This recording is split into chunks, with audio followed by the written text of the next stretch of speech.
Hi guys, welcome to my YouTube channel GS study point. Friends, चलिए आज जो है मुख्य परीक्षा की दृष्टि से बहुत ही महत्वपूर्ण टॉपिक होम रूल लीग आंदोलन को यहाँ पे हम डिस्कस करेंगे। इससे पहले जो है जितने आपके मुख्य परीक्षा के लिए महत्वपूर्ण हो सकते हैं उन सारे टॉपिक पे जो है वीडियो अपलोड कर दिए गए हैं। अगर आपने उनको नहीं देखा है तो देख लीजिएगा, चैनल के प्लेलिस्ट पे जाइएगा। प्लेलिस्ट पे जो है आपका हिस्ट्री फॉर मेंस करके जो है प्लेलिस्ट बना हुआ है, वहां से आप जो है उन टॉपिक को देख सकते हैं। ठीक है, तो चलिए स्टार्ट करते हैं होम रूल लीग आंदोलन। यहाँ पे जो है बातों को समझते चलिएगा, ताकि अगर आप समझ जाते हैं तो इन चीजों को जो है आप लिखने में वहां पे सक्षम होंगे।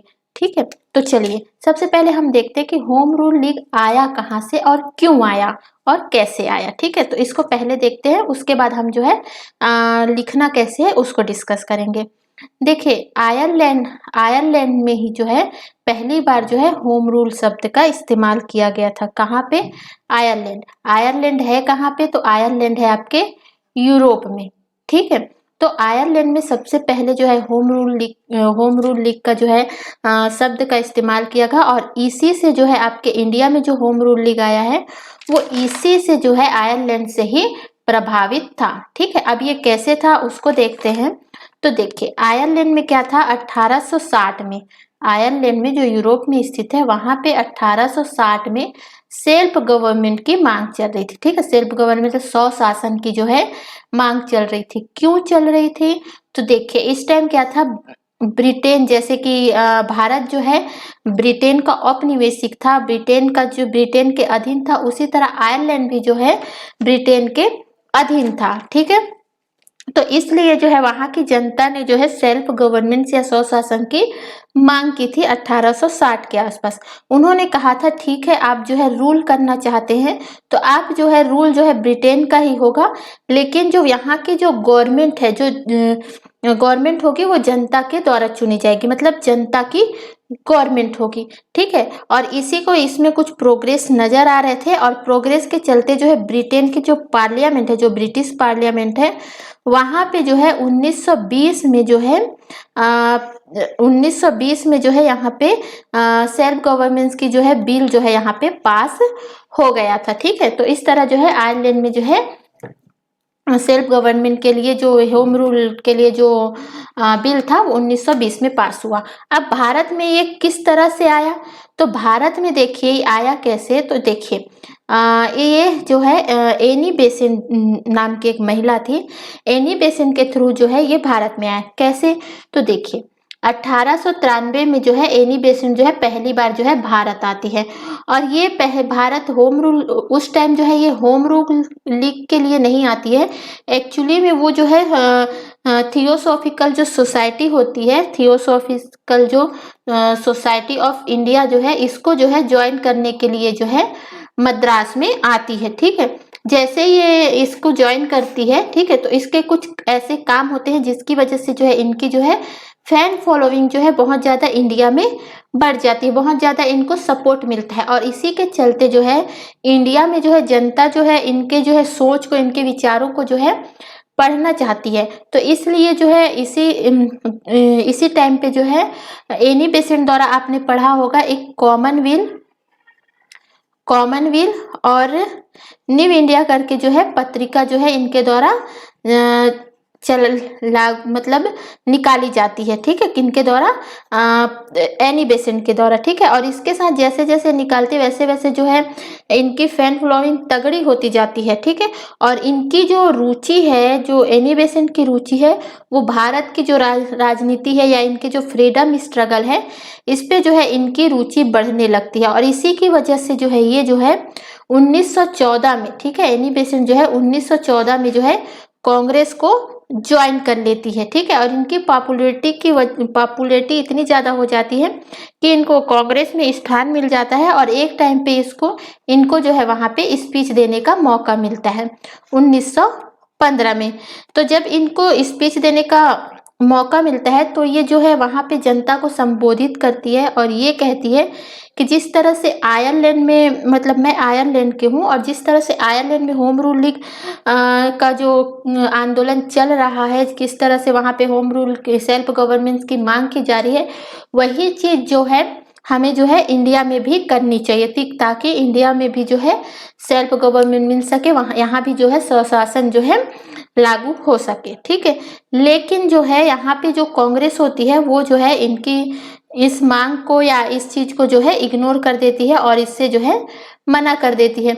लेकिन एनी बेसेंट जो कहती है कि आपको मैं जो है सितंबर 1916 तक का मैं आपको वक्त देती हूँ, तब तक आप सोचिएगा इस बारे में। अगर आप कि अब उस टाइम भी अगर आपकी होगी नहीं होगी, अगर आप नहीं चाहते होंगे, फिर भी मैं यहाँ पे आके इंडिया पे आके जो है होम रूल लीग का आंदोलन चलाऊंगी। ठीक है, अब यहाँ पे एक टर्निंग पॉइंट क्या आता है, टर्निंग पॉइंट ये आता है कि 1914 में, ठीक है, 1914 में जो है बंग बंग आंदोलन या सूट के टाइम पे जो है तिलक जी गिरफ्तार हो चुके होते हैं, वो 1914 में देश जेल से बाहर आ जाते हैं और जो एनी बेसेंट द्वारा वहाँ पे स्पीच दी जा रही होती है वहाँ पे ये शामिल होते हैं।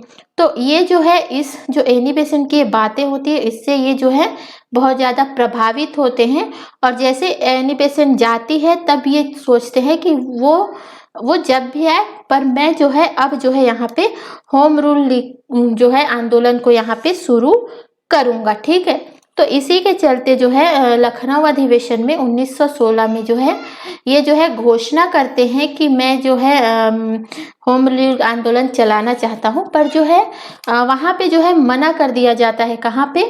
कांग्रेस के लखनऊ अधिवेशन में इनकी जो ये आंदोलन की बात है उनको वहाँ पे अस्वीकार कर दिया जाता है। तो जब जो सितंबर 1916 में जब एनी बेसेंट आती हैं तब फिर जो है उनके साथ मिलकर जो है तिलक जो है आगे जो है होम रूल लीग आंदोलन को स्टार्ट करते हैं।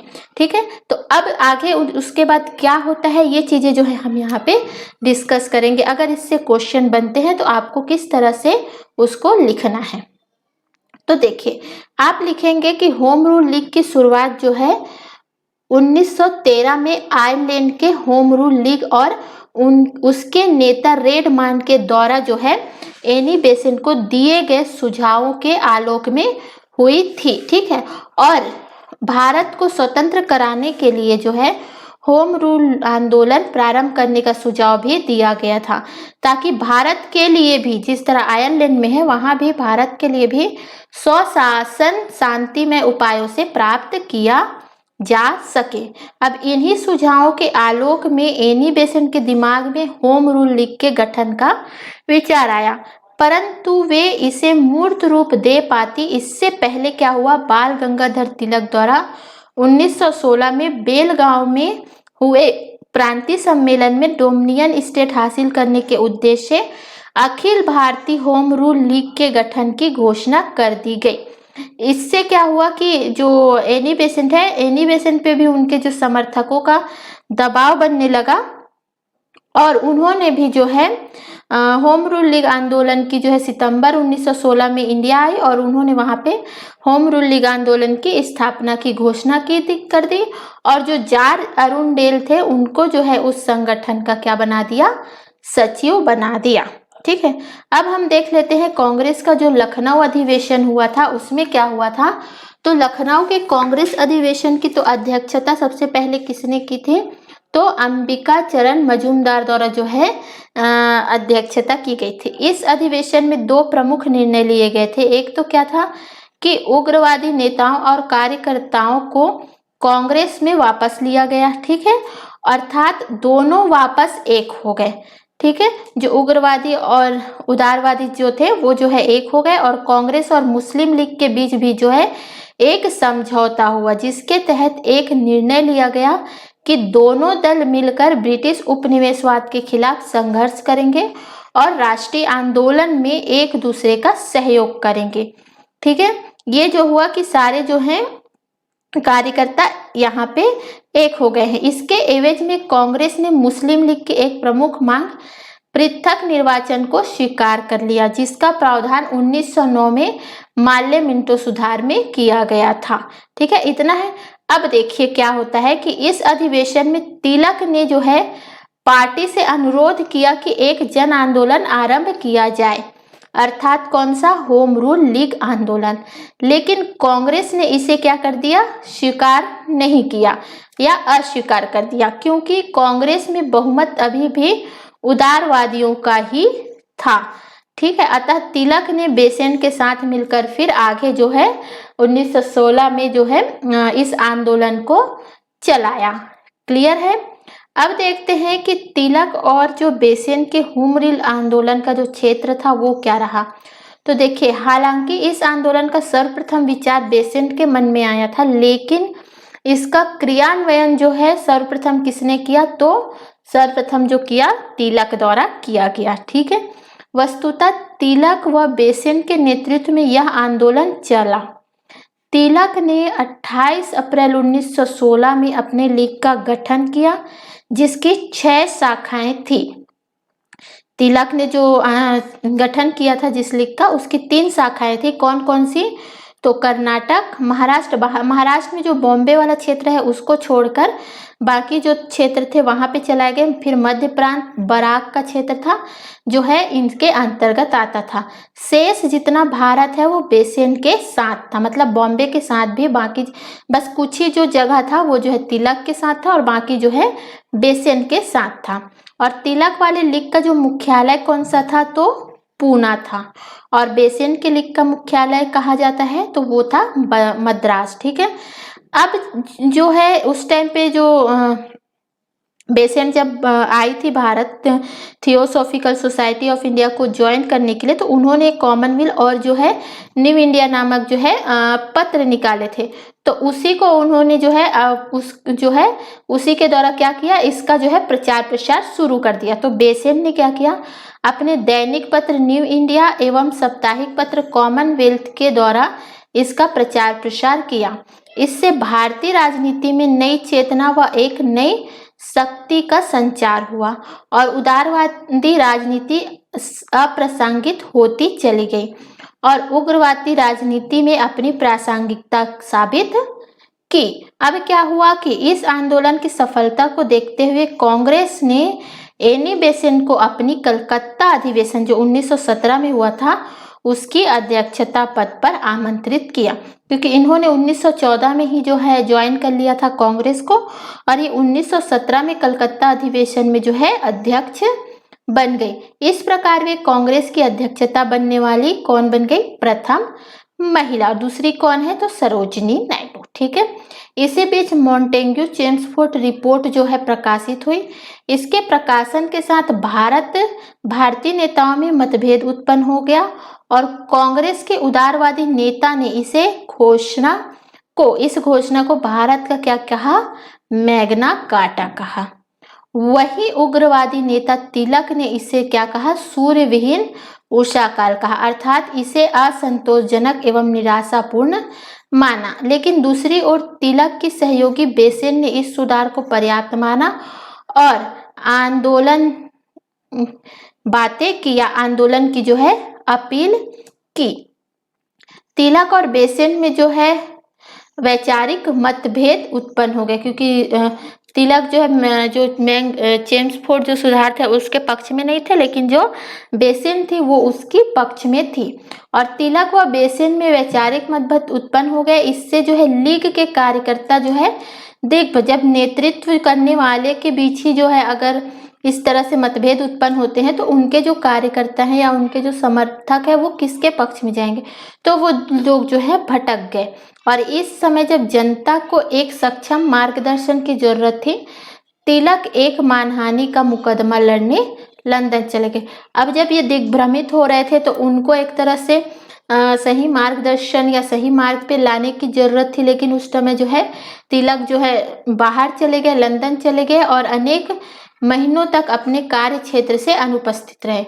वस्तुतः एक हुआ क्या था कि एक ब्रिटिश लेखक थे वेलेंटाइन सुरॉल ने जो है अपनी पुस्तक जो है इंडियन अनरेस्ट में तिलक को भारतीय अशांति का जनक कह दिया था। कई बार क्वेश्चन पूछा जाता है कि इंडियन अरेस्ट जो है किसके मतलब किस लेखक कौन है, तो वैलेंटाइन सिरोल। तो उसमें जो है तिलक को जो है इन्होंने अशांति का दूत कह दिया था। इन्हीं के खिलाफ वे जो है मुकदमा लड़ने लंदन चले गए और इसका स्वाभाविक परिणाम यह हुआ कि यह आंदोलन नेतृत्वहीन होकर बिखर गया। इसी के साथ भारतीय राजनीति में उदारवादी व उग्रवादी आंदोलन की प्रासंगिकता जो है समाप्त हो गई। ठीक है, अब जो है पूरी तरीके से जो है आंदोलन जो है नेतृत्वहीन होके एक तरह से खत्म हो गया।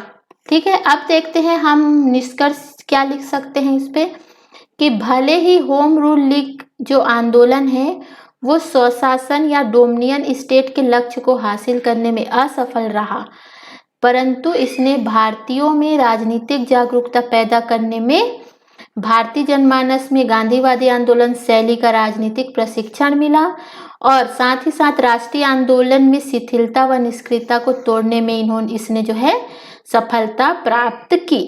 और यह होम रूल आंदोलन के द्वारा जो सृजित दबाव का ही जो परिणाम था, जिससे मोंटेग्यू को युद्धोपरांत स्वशासन की दिशा में कदम उठाए जाने की घोषणा के लिए विवश कर दिया।